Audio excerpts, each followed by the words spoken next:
As informações que deu certo? Pronto, deu certo, moçada. Tá gravando agora. Beleza? Então, boa tarde.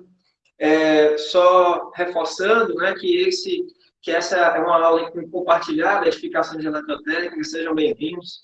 Espero que todos estejam bem e que não seja a nossa última aula, né? Eu estava até meio triste para preparar essa aula. Poxa, a última aula do ano para a turma, tá? Mas aí a gente vai considerar como sendo a última, não. A gente vai considerar como sendo uma das últimas, né? Então, a gente vai ter alguns outros encontros.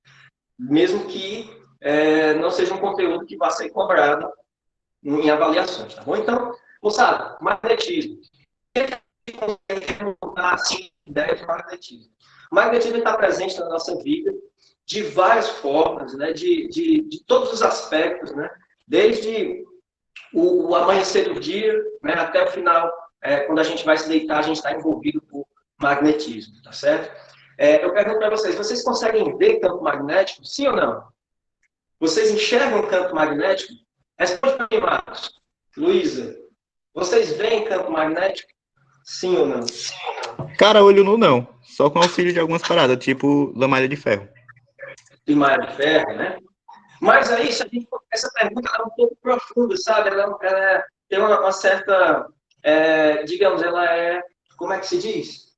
Ela é capciosa, essa pergunta. Ela é capciosa. Por quê? Porque a gente vê campo magnético o tempo todo. Na verdade, é só o que a gente vê é campo magnético. Mas ele não está isolado. Ele está junto a ele um outro campo chamado de elétrico. Então, o que a gente enxerga é um campo eletromagnético que forma tudo que a gente enxerga e o que a gente também não enxerga, tá? Que é a luz. A luz é um campo eletromagnético, né? Como eu falei, formado por campo elétrico e campo magnético. Então, tudo que a gente enxerga, a gente só enxerga campo eletromagnético, tá certo? A gente separou o nosso curso, sabe, durante o ano, em eletricidade e magnetismo. Só que teve um cara chamado Maxwell que ele conseguiu fazer essa junção de campo elétrico e de campo magnético, formulou uma teoria chamada de eletromagnetismo, e essa teoria explica tanto aquilo que a gente estudou antes, de eletricidade, eletrostática, eletrodinâmica, quanto o que a gente está vendo agora. Tá bom? Então, a gente ainda está no momento de separar as coisas, separar magnetismo de eletricidade, mas tudo faz parte de uma grande unificação chamada de eletromagnetismo. Tá bom? O magnetismo, sabe, essa palavra magnetismo, ele tem origem de uma cidade lá da Grécia, chamada Magnésia, que já há mais de 2.000 anos já tinha certos estudos lá, os gregos, né, os filósofos, eles já se deparavam com certos materiais, certos minerais, que conseguiam atrair metais, certo? Esses metais eram atraídos pelos materiais que eram encontrados na natureza, em minas, né, em escavações. E aí os filósofos se deparavam com essa situação de alguns minerais conseguiam atrair metal. Tá? E aí, em detrimento à cidade magnésia, deu-se ao fenômeno de magnetismo. Tá? Então, isso já há mais de 2.000 anos atrás. Então, o magnetismo ele vai explicar o comportamento magnético de certos materiais. Tá bom? Temos que entender que esse magnetismo ele acontece de forma natural em alguns materiais e também de forma artificial quando você consegue produzir magnetismo, tá certo? Então, você consegue extrair da natureza esse magnetismo gratuitamente em alguns materiais. Por exemplo, um material chamado de magnetita.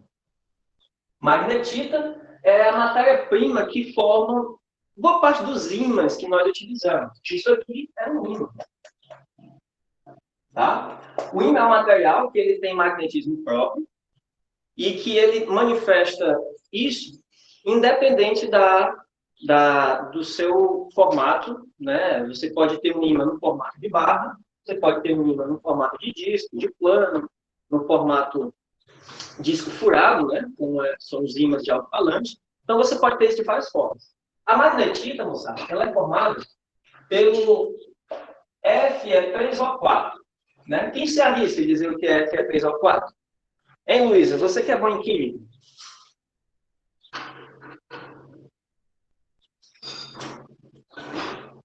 óxido de, vamos chamar de óxido de ferro, né? Então, o óxido de ferro, ele é basicamente a matéria-prima para formar os ímãs. Só que quando ele é extraído da natureza, ele vem incrustado junto com outros minerais. E aí ele vai passar na indústria, um processo de beneficiamento, onde você onde o material é triturado, depois ele passa por um campo magnético, e aí você consegue separar a parte magnética da parte não magnética, e aí você consegue isolar a magnetita, e aí esse pó de magnetita ele é prensado e você consegue formar, através das formas, qualquer formato desse ímã, né? Pode ser um ímã em barra, ou pode ser aquele famoso ímã lá do desenho do pica-pau, né? Num formato de ferradura. Tá? Esse ímã aqui, embora seja um ímã comum que a gente vê na TV, ele não é tão comum de nós encontrarmos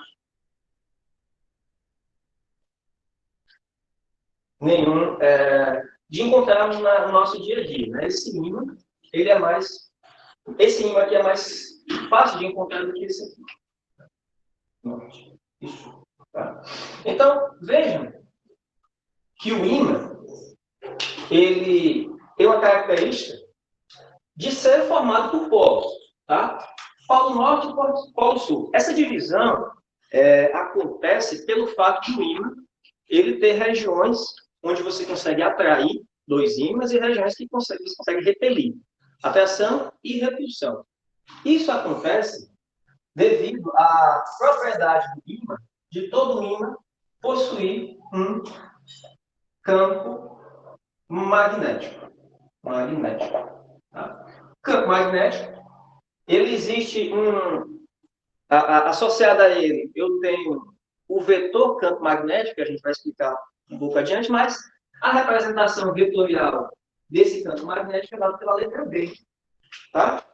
Esse B representa o campo magnético, o campo magnético induzido, a gente depois vai entrar nesse assunto, mas, de modo geral, representação do campo pela letra B. B tem unidade de Tesla, né? Pela letra B. Tá? Tesla, ele foi um físico, né, sérvio, que trabalhou aí nas indústrias do Thomas Edison, né, na Edison Company, e depois foi trabalhar com o James Westinghouse, que era também grupo industrial, e o Thomas Edison, ele tem existe uma certa história de guerra entre as duas partes, né, entre o Tesla e o Thomas Edison. O Tesla querendo implementar motores de corrente alternada e o Edison querendo implementar motores de corrente contínua. Tá? Então, várias patentes de motores, né, de geradores elétricos, tem o nome do Tesla como o idealizador. Tá bom? Então, em homenagem ao campo magnético, a unidade é o Tesla. Tudo bem? Então, assim como o ímã, que é formado, né, por ferro, nós temos outros elementos magnéticos que não têm o ferro na sua composição, mas você tem materiais à base de cobalto, à base de níquel, ligas de níquel e cobalto, cromo, e esses materiais, eles apresentam magnetismo, tá certo? Por exemplo, pergunto para vocês, o ímã do HD, o HD lá do computador, ainda o HD não sólido, né, mas um disco magnético. Qual é o ímã que compõe o HD do nosso computador?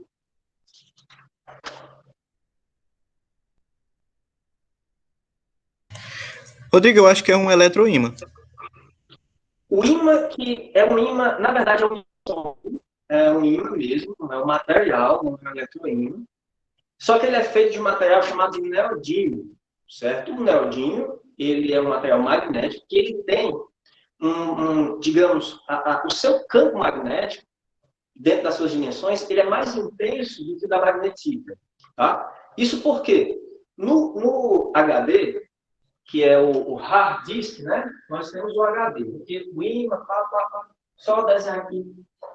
Lá no HD, eu tenho a minha caixa aqui, eu tenho o meu disco.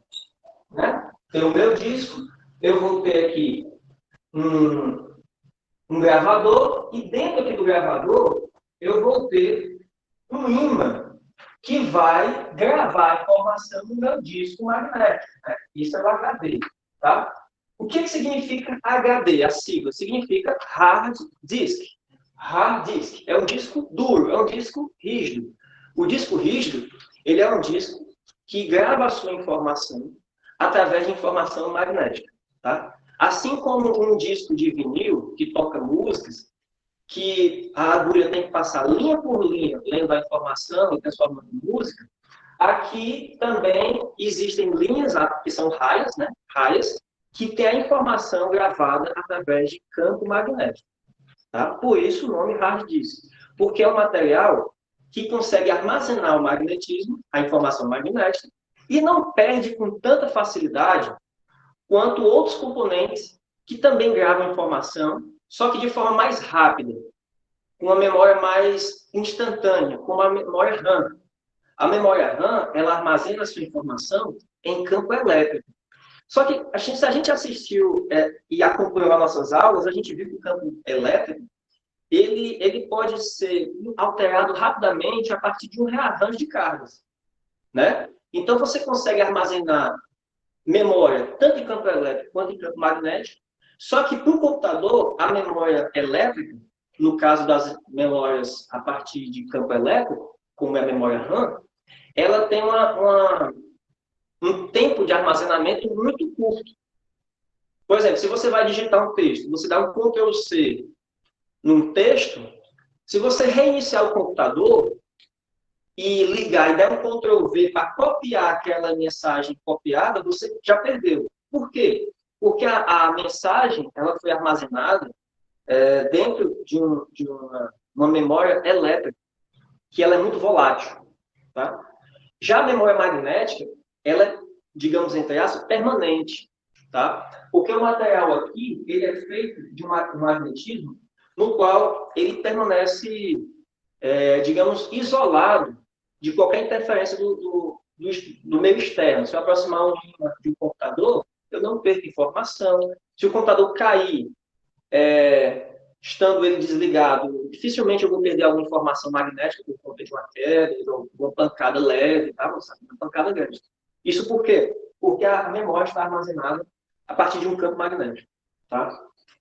Antigamente, a gravação era feita em fitas magnéticas. Nessas fitas magnéticas, no VHS, que eram fitas de gravar, você não podia aproximar a ímã, porque você podia distorcer o campo magnético da gravação e perder a informação. Tá? As fitas de áudio também, que eram magnéticas, você tinha um gravador que era nada mais do que um equipamento que transmitia um campo magnético e gravava a informação através desse campo magnético. Tá? E aí ela ficava armazenada. Uma queda ou variações de temperatura poderiam fazer com que esse equipamento sofresse alguma perda de informação, de qualidade. Tá bom? Tudo bem. Então, o ímã, ele tem um norte, ele tem um sul, e o campo magnético, ele permeia esse ímã em todo o seu redor, tá certo? Eu desenho aqui a Terra, porque a Terra ela também possui um campo magnético. Tá? É por isso que a bússola funciona através da interação com o campo magnético da Terra. A bússola é um instrumento que tem uma agulha, é uma agulha que ela foi imantada, você faz o processo de tornar um material magnético, e ele aponta sempre para o norte geográfico da Terra.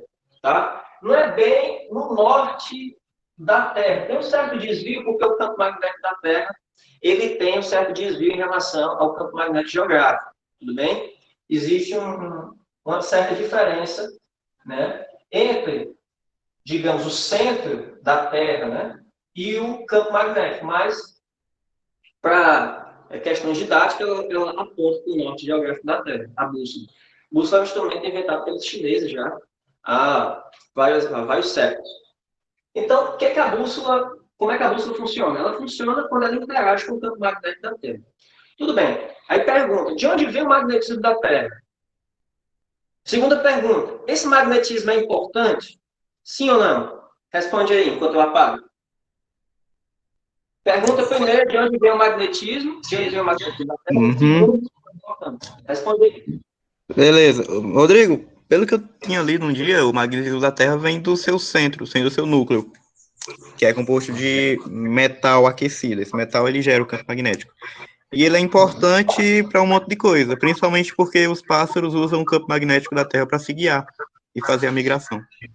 E um monte de outra coisa que a gente usa o campo magnético. Você poderia citar alguma aplicação do campo magnético na nossa vida?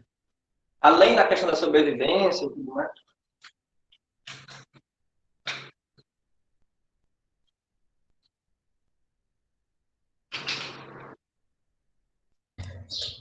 Ah, tem os aparelhos tecnológicos que armazenam dados em formato de campo magnético, que a gente tinha falado. Uhum. E tem, eu acho que a transmissão de informações, ela é através de um campo magnético, através da radiação eletromagnética que a gente consegue.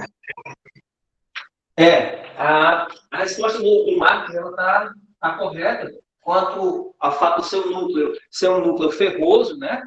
Você tem ali grande quantidade de ferro, daí o nome de materiais com essa propriedade ser chamado de ferromagnéticos, tá? Materiais que têm propriedades de ter o magnetismo, né? E também materiais que têm a propriedade de você torná-los magnéticos também, tá? Então, o que acontece é o seguinte, o núcleo ferroso da Terra está em movimento, né? Esse movimento, junto com a grande quantidade de ferro, produz esse campo magnético. Então, esse campo magnético, ele não está totalmente estático, ele vem mudando de intensidade e de posição ao longo dos anos, né, de formação da Terra, e isso, claro, vai causar, e já tem causado, mudanças na vida e mudanças também na forma como a Terra interage com o Sol, por exemplo. Tá? A Terra, ela recebe do Sol, imagine só que o Sol esteja à minha direita e os raios solares incidam na Terra dessa forma, tá? E aí você tem a energia solar, que ela é composta de partículas, né? É uma radiação, e essas partículas, muitas delas de alta energia, elas são danosas para a vida. Tá? Então, se não tivesse uma barreira, uma região que protegesse a Terra dessa radiação perigosa do Sol, a vida na Terra seria inviável. Tá? Então, o magnetismo está diretamente relacionado também à questão da sobrevivência da Terra.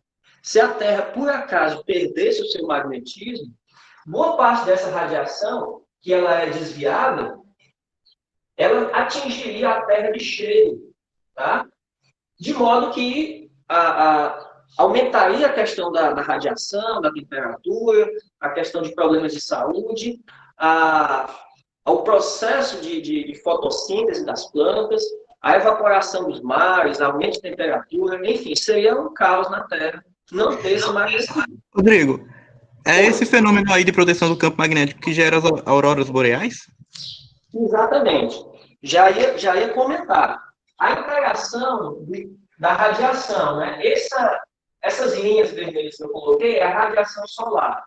Radiação solar. Ao atingir a Terra, ela, nos seus polos, você tem um campo magnético mais intenso, certo? Depois eu vou desenhar a Terra de novo e coloco o formato do campo. Mas, a grosso modo, você tem algo desse tipo, onde as linhas de campo magnético são mais intensas nos polos, polo norte e polo sul. E é o que acontece. A energia, a radiação solar, interage com o campo magnético mais intenso no polo norte, por exemplo, e aí você tem elétrons que são dissociados de átomos, que são átomos que são ionizados por essa radiação solar, junto com o campo magnético, ele forma movimentos de elétrons, e essa espécie de carga e descarga desses elétrons na atmosfera, na alta atmosfera, faz produzir um fenômeno luminoso chamado de aurora boreal. O nome aurora boreal acontece no polo norte, assim como a aurora austral acontece no polo sul, também pelos mesmos efeitos, pela interação da radiação solar com o campo magnético da Terra. Rodrigo, é sempre que a gente observa a aurora boreal no norte ou no sul? Não é sempre, porque depende também da atividade solar. A gente sabe que tem explosões solares, tem épocas que o Sol está mais ativo, menos ativo. Então, conforme a sua atividade, você vai ter aqui um aumento ou uma redução do fenômeno de aurora boreal. Tá? A aurora boreal, então, se cai no Enem, é a interação do campo magnético da Terra com a radiação do Sol, beleza? Então, a aurora boreal acontece a partir disso. E aí, além disso, moçada, o campo magnético da Terra protege também boa parte da telecomunicação. Né? Vejam que os satélites eles estão imersos nesse campo magnético e, de uma certa forma, essa radiação solar prejudicial ela poderia também danificar equipamentos eletrônicos. Então, o campo magnético também ajuda a proteger, de uma certa forma, satélites, né, que estão em volta da Terra. Tá bom? Quando eu perguntei uma aplicação prática do magnetismo, Marcos falou da migração de pássaros, né? Vejam que os pássaros, não são todos, claro, são geralmente aves migratórias. Né? Nós temos uma ave migratória muito famosa aqui no nosso estado, que é a voante, né? A voante, eu acho que tem outro nome aqui. A voante, o pessoal chama lá no Fortaleza. Aqui eu não sei qual é o nome. Elas saem lá do Canadá, né, do norte do planeta, e viajam, né, nessas correntes de campo magnético, né, e correntes atmosféricas que ajudam elas a chegarem, por exemplo, ao Ceará e o litoral brasileiro. E o que é que faz elas se guiarem? O campo magnético. Tá? Pombo. Como é que o pombo correio funciona? O pombo correio, como todo pombo, ele tem compostos magnéticos, se eu não me engano, de cobalto e ferro na cabeça, dos próprios elementos químicos que formam o cérebro dele, e ele, de alguma forma, ao longo da evolução, conseguiu se orientar, detectar esse campo magnético e orientar-se a partir de uma linha de campo magnético. Tá? É por isso que os pombos conseguiam mandar mensagem de um reino para outro, na Idade Média, e retomar o seu local de origem. Então, tem um experimento que eles colocam um capacete magnético no pombo, e aí o pombo está voando, aí eles ligam o dispositivo ele gera um campo magnético que perturba o cérebro do pombo e o pombo fica desorientado. Entendeu? Quando liga, ele fica desorientado. Quando ele desliga, ele volta ao seu estado normal. Então, a partir daí é que se descobriu que o magnetismo influencia a migração dos pombos e de aves migratórias. Beleza? Outra aplicação do magnetismo importante, moçada, ressonância magnética, né? Quem nunca viu aqueles equipamentos de ressonância que tem um grande tubo, né? Você tem uma mesa onde o paciente entra, aí você tem um grande tubo, né? E aí o paciente ele entra dentro daquela bobina. Ali é uma bobina, você tem uma espécie de uma grande bobina, várias estiras, e aí gera um campo magnético muito intenso, tá? E aí você consegue fazer imagens justamente pela interação dos compostos magnéticos do nosso corpo com o magnetismo do aparelho, tá? E aí, essa imagem é feita por tomos. O que é o tomo? Tomo é um corte, é uma fatia.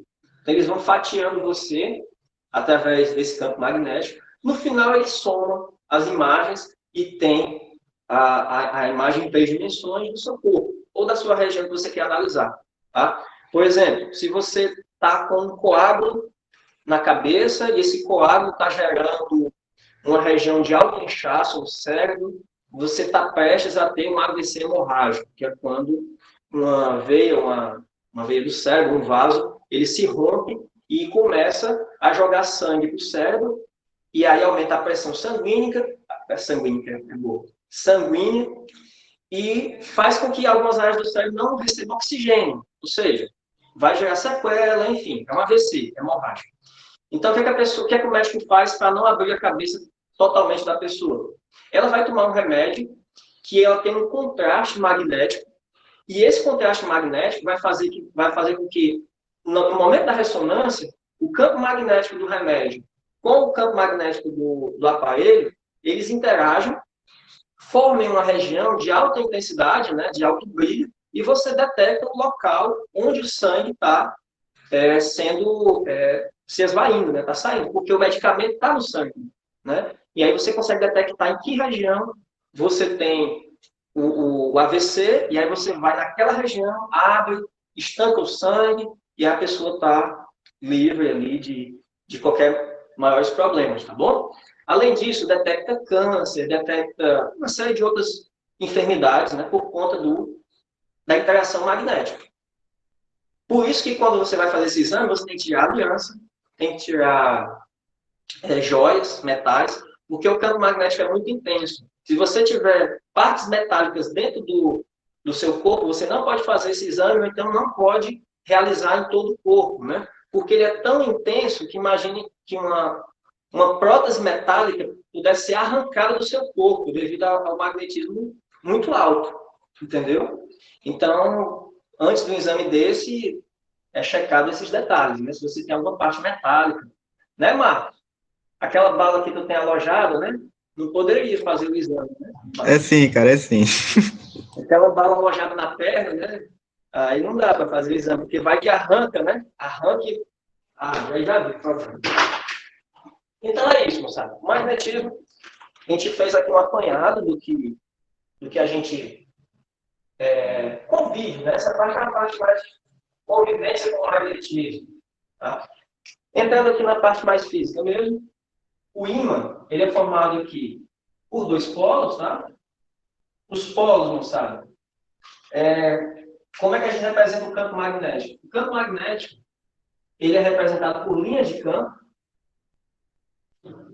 de modo que essas linhas de campo, a gente considera que a fonte do campo magnético aqui, elas saem do polo norte, certo? Deixa eu fazer mais uma linha aqui. Saindo do polo norte e chegando no polo sul, tá? Chegando aqui no polo sul. Então, essa é a representação que a gente tem das linhas de campo. Essas aqui são as linhas de campo. Linhas de campo magnético, tá? E aí, moçada, essas linhas de campo, aí você pergunta, mas ela acaba aqui na borda, ela sai aqui da borda e termina aqui na outra borda? Não, ela continua dentro do material, certo? Ela continua dentro do material. Então, dentro do material, esse sentido continua. Então, vejam que diferente de uma carga elétrica,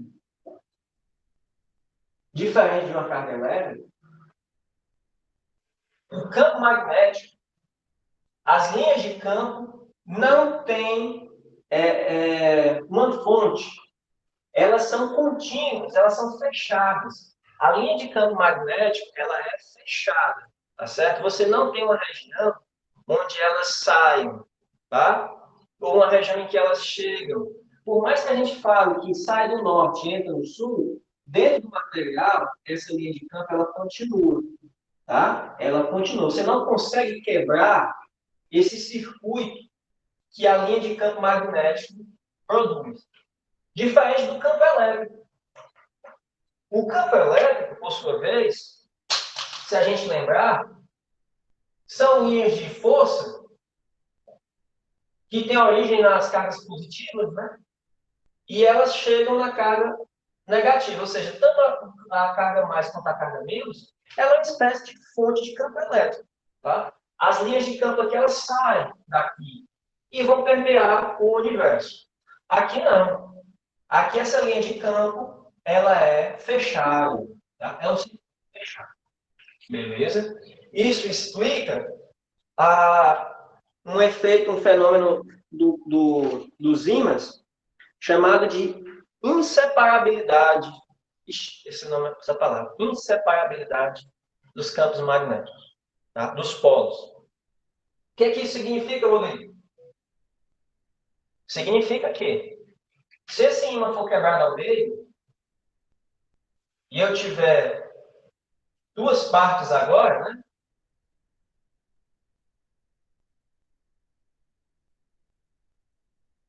Tem duas partes do ímã. Ele foi para o pino. Pergunta. Essa parte aqui vai ter o norte e esse sul? Ou vou ter dois ímãs diferentes? Vai ter dois ímãs. Vai ter dois ímãs, não sabe? Tá? Isso é um princípio de inseparabilidade. O que significa que você não pode ter, olha a informação, essa informação, sabe, é da aula, ela é a informação da aula. Você não tem monopolo magnético. Não existe monopolo magnético. Você não consegue separar esse polo desse polo. Esse polo desse polo. Não tem como, por mais que eu queira. Diferente, mais uma vez, só falar a diferença do campo elétrico. Questões do Enem, moçada, às vezes gostam de comparar os campos. Campo elétrico do magnético. O campo elétrico, você pode ter um monopolo elétrico, que é aqui, ó. Uma carga positiva é um polo, um único polo elétrico. Mas no magnético, não dá para separar. E significa que, se em mais uma vez eu tentar quebrar esse ímã e esse outro ímã, eu vou ter outros ímãs independentes. Esse ímã surgiram dois, desse aqui surgiram dois e mais dois, já são 4 ímãs. Todos eles com norte e sul juntos, tá? Ou seja, um dipolo magnético. Então, só para ficar fixo, não existe, escrevam aí, não existe monopolo magnético. Não existe monopolo magnético. Rodrigo, não existe mesmo, não? A resposta é, nunca foi observado, não existem experimentos que mostrem isso. Tá? Não dá para separar. Mas, Rodrigo, eu estou com uma dúvida, cara. Até onde a gente vai quebrar esse ímã e ele ainda vai ter essa propriedade de dipolo? Até onde? O que eu vou quebrar aqui, em pedaços cada vez menores, eu vou chegar numa molécula, vou chegar num átomo, vou chegar nos componentes do átomo. Será possível que não vai ter um limite para isso? Pergunta, qual é o limite em que o material apresenta magnetismo? Esses pincéis estão vindo. Cara, eu não sei se chega a ser nível atômico, mas eu acho que nível molecular. As moléculas continuam tendo polo. Fazer igual aquele meme lá dos 300, né? Um pouco mais, um pouco mais. Vai chegar no elétron. Tá? O elétron, sabe? Existe uma propriedade associada ao magnetismo do elétron chamado de spin. É um dos números quânticos do elétron. É o número de spin. Se vocês olharem lá, vocês vão preencher os orbitais. Na distribuição lá de Linus-Pauling, você tem aquelas setinhas, né?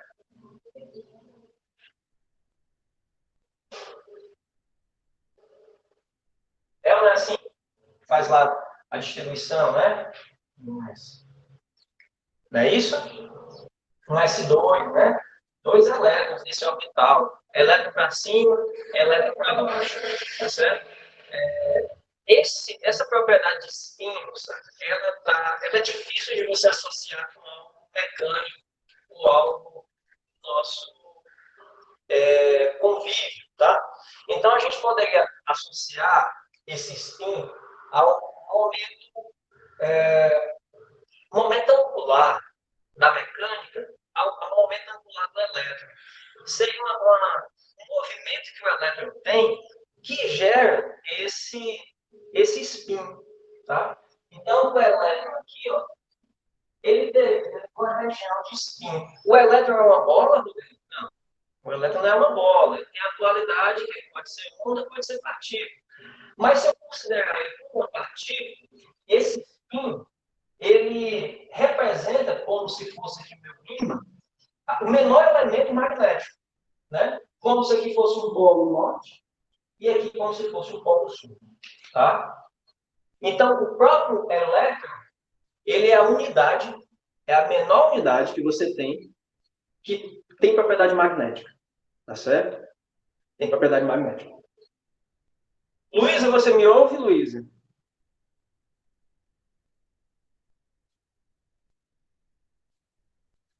Olivia?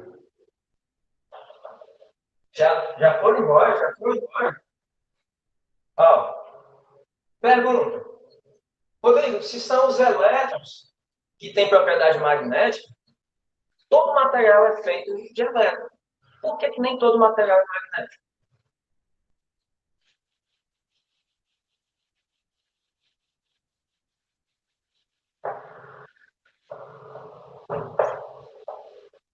Entendeu a pergunta, Marcos? Sim, cara, mas eu não sei responder. Eu acho que assim como lá na eletrostática, eu acho que deve se anular e ficar neutro.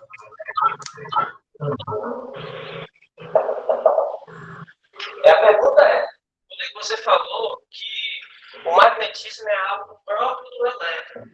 Todo material é feito de elétron, logo todo material devia ser magnético, né? Mas aí o Marcos falou uma coisa que tem a ver com anulação de campo, alguma coisa assim.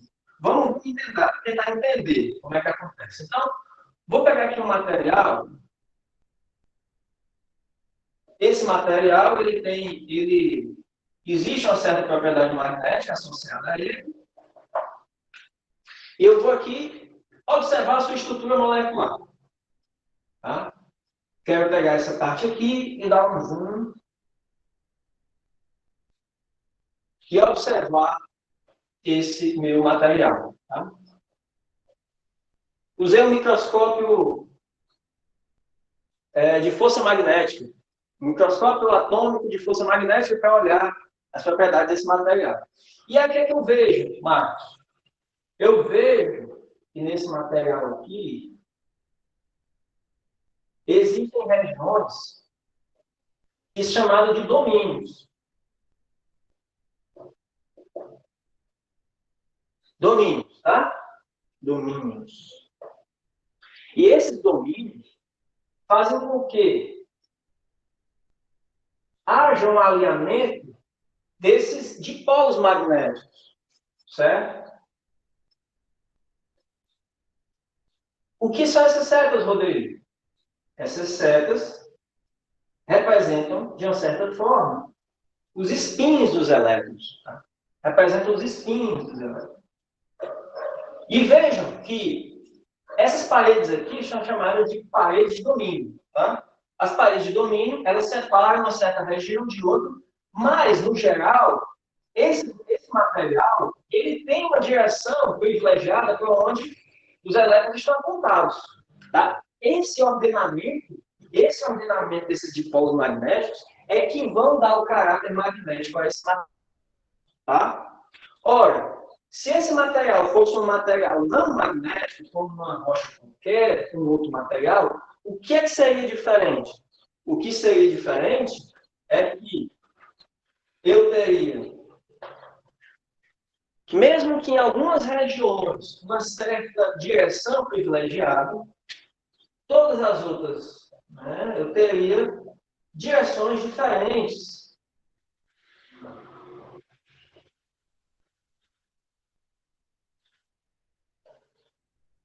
E aí, como o Marcos falou, que lembra um pouco da eletrostática, quando você tem um campo numa direção, um campo na outra, e eles se anulam.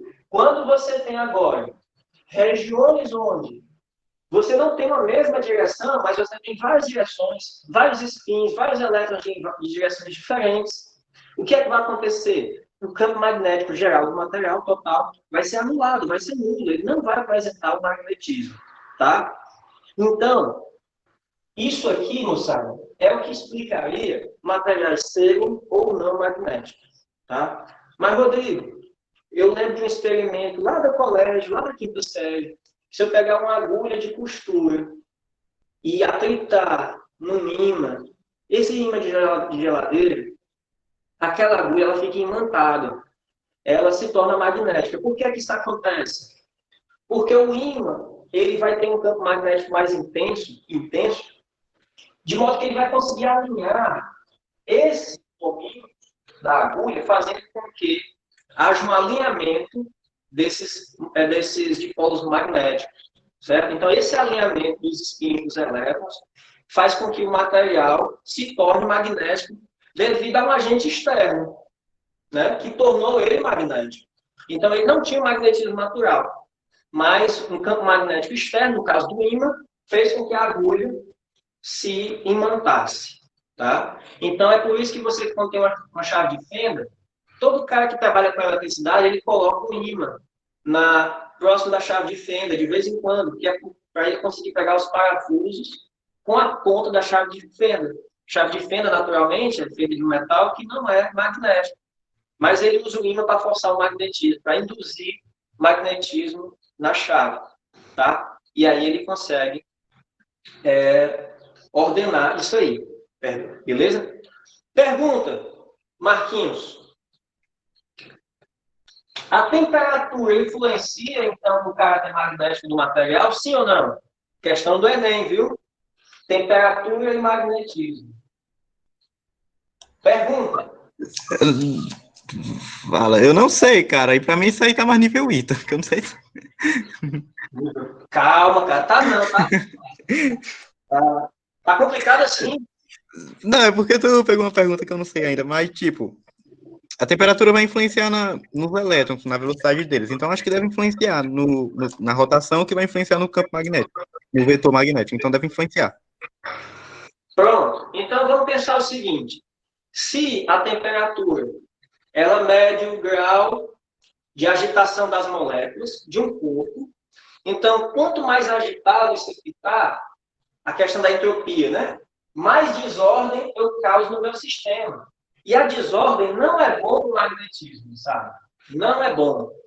Quanto menor a temperatura, mais organizado vão estar esses meus domínios magnéticos e melhor organizados vão estar esses vetores, esses spins, né? Que são os meus dipolos magnéticos. Então, quanto menor a temperatura, mais organizado está. Aí o Marquinhos ele pensa assim, pô, cara, é por isso que para eu ter um material supercondutor e gerar alto campo magnético, eu tenho que resfriar. Eu tenho que usar um nitrogênio líquido, eu tenho que utilizar um gás no estado líquido para baixar a temperatura e eu organizar o meu sistema. Ela não é assim, né? Quando a gente vê experimentos com supercondutores, que tem aquele fenômeno de levitação magnética, aquilo acontece a baixas temperaturas, por quê? Porque o material está com a baixa temperatura e, devido à baixa temperatura, ele está com seus domínios organizados e ele gera um campo magnético que ele consegue flutuar sobre uma mesa.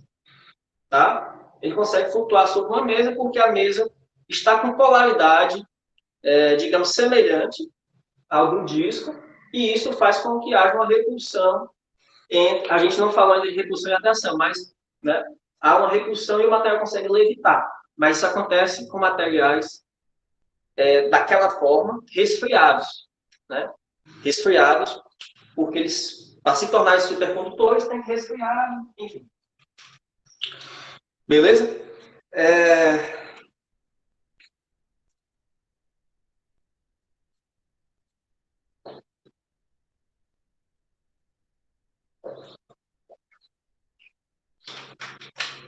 Informação. A temperatura no qual... questão do Enem. Questão do Enem. Temperatura no qual o material perde o magnetismo, né, devido à temperatura, ou seja, aqueceu demais e o material deixou de ser magnético. Que temperatura é essa? Temperatura de Curie. Curie, lá da Marie Curie. Né? Marie Curie. Temperatura de Curie é a temperatura no qual o material ele perde o seu magnetismo, porque isso aqui, com a temperatura, fica todo desorganizado, sabe? No lugar de você ter os domínios todos apontados numa direção, a temperatura de Curie é o limite no qual o material ele ainda é magnético, certo? Algumas temperaturas, por exemplo, o ferro, ele deixa de ser magnético a uma temperatura de 770 graus, certo? Cobalto, 1.100, em torno de 1.100 graus. Você tem um material magnético à base de cobalto, Eu quero fazer com que esse material deixe de ser magnético. Atinja a temperatura de 1.100 graus, que ele vai deixar de apresentar justamente por essa desorganização da Rodrigo, uma interação. pergunta. Se a Mano, temperatura ela influencia na perca desse campo magnético, como é que a Terra ela tem um campo magnético, sendo que é causado pelo núcleo aquecido? boa, Marquinhos. Pô, que pergunta massa. O núcleo da Terra está em movimento, né? E o movimento de carga gera campo magnético. Essa é a segunda forma de eu gerar campo magnético. Se o material ele tiver magnetismo próprio, e segundo, se eu tiver movimentação de carga. Então, o movimento do núcleo da Terra gera magnetismo. Além do seu. Embora o líquido esteja lá, o ferro esteja derretido com o líquido, ele não deixa de ter carga. A carga está em movimento.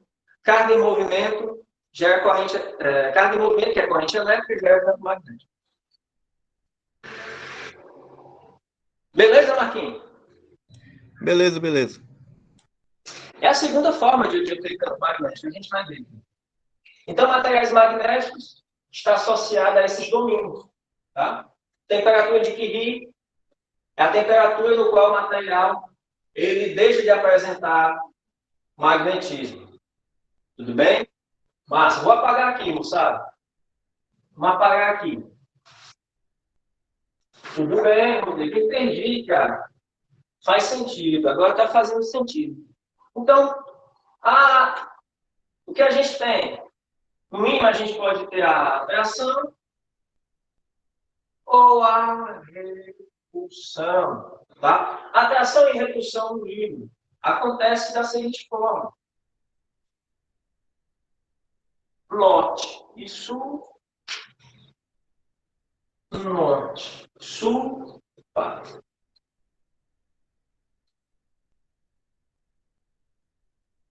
Norte e sul, isso aqui é outra situação. E aqui, pá. Sul e norte. Beleza? Olha o que acontece aqui, gente. Se a gente olhar as linhas de campo, vejam que o sul e o norte eles estão mais próximos, né? Eu vou adiantar, né? Isso aqui acontece e vai acontecer uma atração, tá? E aqui, diferente que eu tenho sul e sul, poderia ter norte e norte, eu vou ter uma repulsão, tá? Adiantando para vocês. Mas por que isso acontece? Vamos traçar as linhas de campo. Olha lá, vamos sair aqui do norte. Linha de campo sai lá do norte, ó, chega no sul. O que acontece dentro do material? A linha de campo continua. Sai do norte, ó, continua no material e dá a volta completa. Certo? Outra linha que eu desenhar vai acontecer a mesma coisa. Saindo do norte, chegando no sul, passa por dentro do material, continua aqui, ó, saindo do norte, chegando no sul, e completa a minha volta. Então, vejo que há uma interação, os campos vão interagir, fazendo com que haja a atração dos polos, né? Polos de sinais diferentes atraem, sinais diferentes atraem. Lembra um pouco lá da eletrostática. Diferente aqui, ó. Aqui, ó, o que acontece? Aqui eu tenho as linhas de campo aqui, ó. Chegando no sul, né? Ó, chega no sul, e aqui do outro lado também chegando, né? E elas não interagem. E essa linha de campo vem para cá, saindo do norte, né? E essa aqui, saindo aqui também do norte. Tá? Mas não há interação. Tudo bem? Se eu inverter, se eu colocar norte, sul e norte, e aqui eu inverter, o desenho é o mesmo. Só muda porque, no caso de ser norte e norte, as linhas de campo são saindo, ao invés de estar entrando aqui no sul. Bom? E, de novo, né, as linhas de campo elas percorrem aqui por dentro do material. Tá? Beleza? Atração e repulsão, a resposta é justamente essa interação que tem os campos magnéticos. Tá certo? Campos magnéticos. Beleza? Beleza, Rodrigo. Pode apagar? Olha o print da tela. Pode sim, Rodrigo. Vamos adiantar porque isso aqui não tem conta. Por enquanto não tem equação nenhuma, é só para a gente saber as propriedades, certo? Quando eu tenho um ímã num formato aqui de ferradura, eu vou desenhar só que essa visão sem perspectiva, né? Então, eu tenho aqui polo norte e polo sul. Vejam que, desconsiderando qualquer fio de borda, o meu campo magnético vai ser dessa forma, tá? Campo magnético, olha só. Então, veja que aqui ele está mais ou menos próximo do que seria um campo magnético uniforme, tá? Linhas de campo que saem do norte e do sul, beleza? E quando eu tenho quando eu tenho um plano, sabe? Eu posso ter. Imagine que eu estou com uma visão perpendicular ao plano. Aqui, meu plano, eu quero ver um campo magnético que atravessa. Essa visão pode me dar.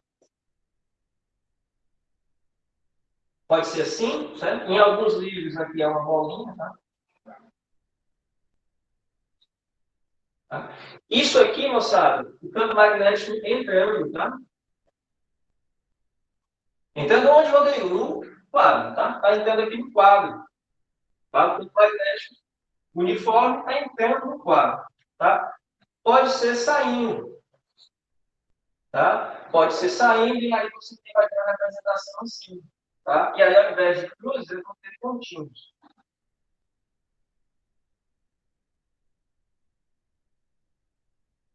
O que é que são esses pontinhos e essas cruzes, Rodrigo? É a representação do meu campo magnético, tá bom? É a representação do meu campo magnético B. Saindo, tá? Saindo do plano, entrando no plano. Tudo bem? Muito bem. Tudo bem, Rodrigo? A gente vê isso daí em máquinas elétricas para representar o campo elétrico de um motor. Esse diagrama aí. Esse diagrama aqui, né? Campo entrando, campo saindo. Isso aqui é como se eu estivesse olhando o vetor, né? O vetor, ele é como se fosse uma flecha, né? Tem uma ponta e aqui ele tem a parte de trás. Então, se você olha nessa direção, você quer o olho, quando você vê ele saindo do plano, aqui está o plano, você vê uma ponta, que é a ponta do vetor. Quando você olha nessa direção, você vê a parte de trás do vetor, que seria aqui a flecha, as penas da flecha, né? As penas da flecha. Então, você vê ele entrando dessa forma. Tá? E aqui o plano. Beleza? Importante, tá, moçada? Reconhecer isso aqui, ó. Isso aqui é importante para saber em que direção o campo magnético está. Beleza?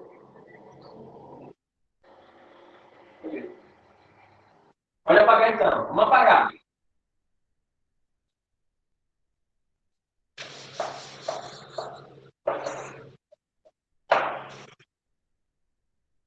Show de bola, moçada.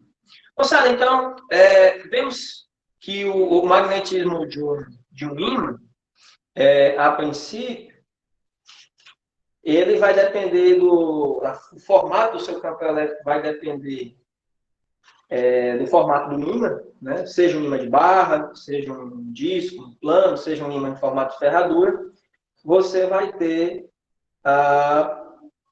uma mudança no formato do campo magnético. Tá? Semelhante ao campo elétrico, alguma coisa que é próxima ao campo elétrico, é o fato de você ter linhas de campos mais próximas. Quanto mais denso essas linhas de campo, mais intenso é esse campo magnético. Tá bom? Hoje, moçada, a gente vai ficar. O nosso último entendimento agora é o efeito da corrente elétrica, né? Que a corrente elétrica ela gera também magnetismo.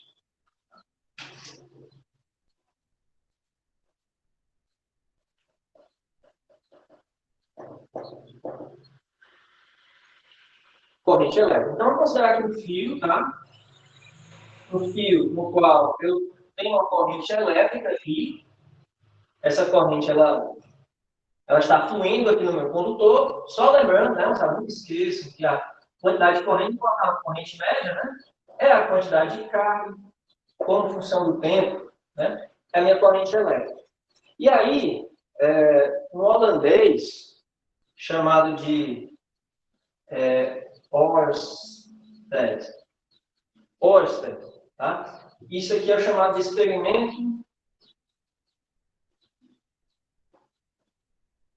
de Ørsted. O que é que ele fez? Ele aproximou de forma, isso foi um acaso, uma bússola,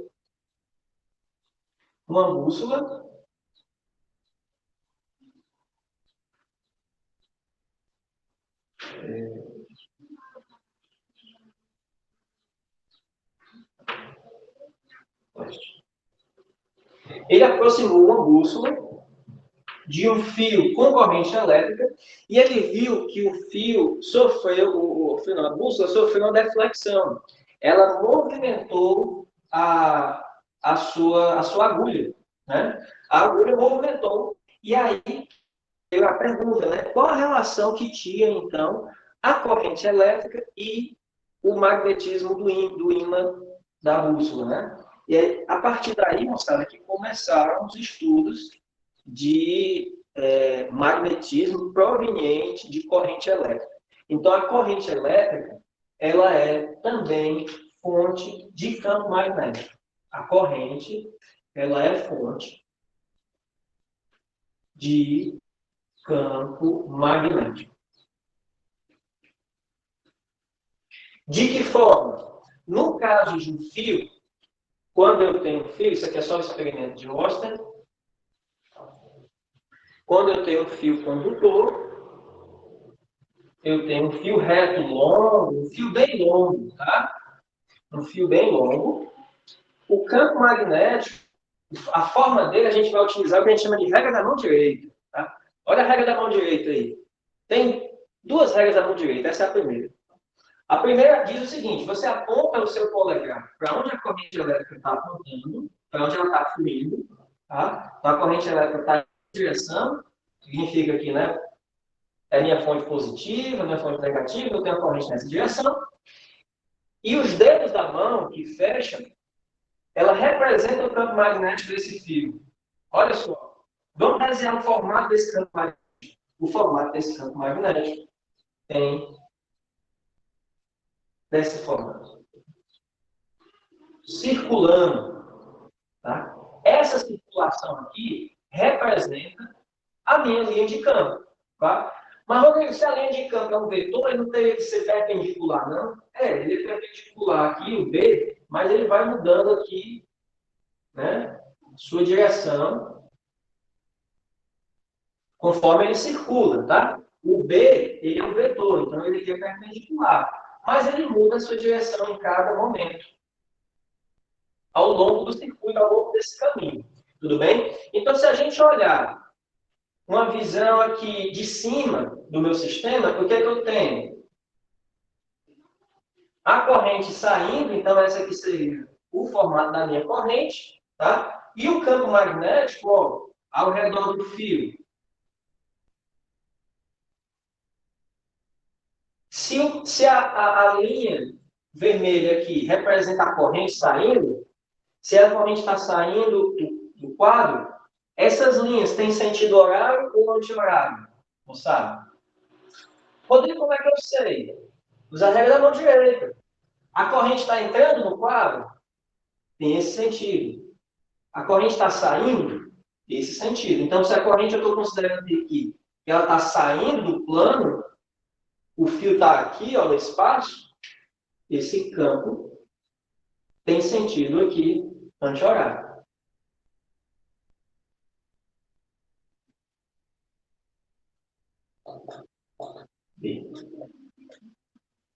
Tá? Então, vejam que essa é a região de circulação aqui do campo magnético. Vejam que, assim como eu falei no ímã, você não consegue saber onde a linha começa e onde ela termina. É o fato da linha de campo ela ser um circuito fechado. Tá? Ela tem um circuito aqui fechado. Tudo bem? Então, essa é a linha de campo que representa o campo magnético em um fio. Tudo bem? E eu pergunto, qual a intensidade desse campo? A intensidade desse campo, moçada, ele é inversamente proporcional com a distância. Significa que quanto mais distante do fio, menos intenso ele é. Ele vai perdendo a sua intensidade conforme você vai se distanciando aqui do fio. Tá certo? Para uma distância esse campo magnético vai ser, vamos considerar o vácuo, tá? Mi0 vezes I sobre 2πr, tá? O que é essa letra aqui, Mi, Rodrigo? Mi é a permeabilidade do meio. Nesse caso, quando tem zero, é do vácuo, tá? Rodrigo lembra muito o Epsilon zero, né? Só que o Epsilon zero é uma permissividade elétrica. É como um material, como o meio, ele se comporta em relação ao campo magnético. Tá certo? Então, esse Mi0 aqui se chama de permeabilidade magnética. Tá? Permeabilidade, vamos colocar assim, permeabilidade magnética do vácuo. Tá? A permeabilidade magnética do vácuo tem valor Mi0, coloca lá. Anota aí. 4π vezes 10 a menos 7 Tesla metro por ampere. Esse π aqui, moçada, ele é bom de estar aqui, né? Ele é um fator de multiplicação legal, porque você corta com esse π quando você substitui aqui, ó. Vai π com π, tá bom? Beleza? Então, veja o que a gente tem aqui. Essa equação, nossa primeira equação de hoje, a gente vai parar por aqui, ela diz o seguinte, que o campo magnético ele é proporcional à corrente elétrica. Se vamos colocar em módulo, tá? Vou tirar aqui o vetor aqui e vou deixar só o módulo. Tá? É só a gente lembrar que o B ele tangencia a minha linha de força, a minha linha de campo, né? O B ele vai tangenciando, tá? E o seu valor de B, módulo, né? Ele é proporcional à corrente. Quanto mais corrente elétrica passa aqui, maior o campo magnético. Então, é esse campo magnético que a bússola percebeu lá no experimento de Ørsted, no século XVI, XVII, não sei, acho que século XVII, XVIII, mais ou menos. Ele percebeu o campo magnético gerado pelo fio de corrente. A corrente elétrica gera, então, campo magnético. Tá bom? E é a partir daí, moçada, que a gente fabrica o eletroímã. O eletroímã é um dispositivo que ele cria o campo magnético a partir da corrente elétrica. Quem nunca viu aqueles filmes em que você tem um ferro velho, o eletroímã pega a carcaça do carro, leva de um lado, leva de outro. Aquilo não seria possível se você tivesse um grande ímã permanente. Porque na hora que ele grudasse o carro aqui, não ia soltar mais. Né? Aqui não. Aqui eu ligo e desligo o meu magnetismo. Eu ligo com corrente, desligo quando eu corto a corrente. Né? Então, isso aqui, a corrente elétrica, ela é também fonte de campo magnético. Tá bom? Campo magnético. Então, se você for na física teórica e quiser aprofundar o seu estudo de magnetismo, isso é uma física um pouco mais avançada. Você vai ver que todo campo magnético tem como fonte a corrente elétrica. Mesmo no ímã. Mesmo no ímã que você não observa claramente a corrente elétrica, ali tem uma corrente elétrica ali dentro. Tá? Porque o spin do elétron, aquele movimento que ele tem, como se fosse uma precessão, como a Terra tem, aquele movimento que ele tem em torno de si mesmo, uma espécie de rotação, né? aquela própria rotação que o elétron tem, que o elétron não está parado, ele gera corrente elétrica. Tá? Uma corrente pequena, mas gera. Essa corrente elétrica gerada pelo próprio movimento do spin, né, que gera o spin, produz o magnetismo. Tá? Então, mesmo o ímã, que aparentemente, visualmente, não tem corrente elétrica, a sua fonte é uma corrente elétrica. Isso não é cobrado no Enem, sabe? É uma curiosidade de uma física um pouco mais avançada. Tá bom? Então, no geral, campo magnético do ímã natural ou corrente elétrica, em que você pode desligar ou ligar o magnetismo. Tudo bem? Tudo bem, tudo bem. Beleza? Regra da mão direita, corrente elétrica gera campo magnético e, dependendo do meio, a minha permeabilidade magnética vai mudar. No caso do vácuo, é essa bonita aqui, tá bom? Unidade, Tesla por ampere. Beleza? Beleza, moçada? Essa equação, Rodrigo, de onde ela vem? Essa equação, ela vem da chamada lei de Ampère, tá? Isso aqui, essa equação vem da lei de Ampère.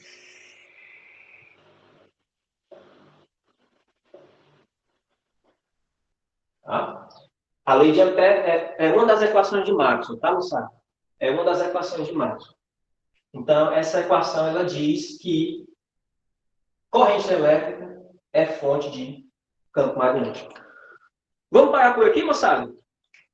Próxima aula, a gente vê que se esse fio eu conseguir transformar ele num loop, numa espira, eu consigo produzir um ímã com polo norte e com polo sul. E eu consigo tornar ele mais intenso se eu der várias voltas e formar uma solenoide. Solenoide é um fio enrolado na forma de uma mola, né, espaçado. Isso faz com que ele gere um campo magnético uniforme dentro, tá? Nas extremidades você gera um polo norte e um polo sul, e aí você consegue, a partir disso, aplicar isso em circuitos elétricos lá na frente, né, quem for estudar corrente alternada, né, que são os indutores. Tá? Então, outra coisa que a gente vai ver na aula que vem é que você consegue, né? A pergunta aqui que fica é a seguinte. Marquinhos, você está aí? Fica uma pergunta no ar. Estou sim, Rodrigo. A pergunta que fica é: se eu tenho corrente elétrica, eu consigo produzir campo magnético? A pergunta é: se eu já tiver campo magnético, eu consigo produzir corrente? Aí, moçada, essa pergunta é que gerou a revolução do mundo, feita pelo Michael Faraday, tá? Ele que se perguntou isso. Pô, o Oersted provou que... O Oersted não, o Ampère, né? O Oersted fez um experimento, o Ampère mostrou que corrente elétrica gera campo. Mas se eu já tiver um campo, eu gero corrente elétrica? Aí é onde vem toda a física pelos dos geradores elétricos, né? Que você já tem o magnetismo e aí você produz uma corrente elétrica, você gera motores e você faz a vida ficar moderna. Aqui a base da vida moderna é a eletricidade. Tá? Então a pergunta é: se eu já tenho magnetismo, eu posso produzir corrente? A resposta é sim. E o fenômeno disso é chamado de teoria da indução de... Lei da indução... não é teoria. Lei da indução de Faraday. Tá? Em que ele produz corrente usando o campo magnético. Tá bom? E aí, tudo que isso tem relação com a gente está na nossa vida, no nosso dia a dia, no celular, no computador, tá? Vamos ficar por aqui? Tá bom? Tá bom, Rodrigo, de boa. Tá bom, né? Então, beleza, moçada. Próxima aula a gente continua, tá certo? Fiquem à vontade se não puderem assistir. E próxima semana a gente está aqui de novo. Pode ser às segundas-feiras. Tá bom? Valeu. Tá certo, Rodrigo. Foi boa. Foi boa. Tchau.